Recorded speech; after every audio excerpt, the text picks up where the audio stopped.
A tanker said to be loaded with petrol has crashed and exploded at Ajegunle Bus-Stop, Alagbado, on the Lagos-Abeokuta Expressway. Several houses, among other property, were said to have been burnt in the inferno, as men of the state fire service and the police were deployed in the area. The incident happened around 3 a.m. on Friday. An eyewitness, Samuel Adeyemo, a resident, said no one could tell the number of casualties. The lawyer said, "We cannot tell the number of those that died. The police and fire service have been working and trying to put out the fire."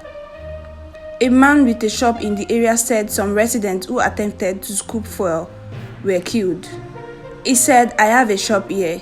I was called that the fire started around 3 a.m. but by the time I got here, my shop had been razed." When the fuel started pouring down the canal, some people tried to scoop fuel. By the time the explosion happened, many of them were trapped and killed. More details later. This is Justina reporting for Donkers News Lab. Thanks for watching. Please don't forget to like, share, subscribe, and on your notification to get more updates.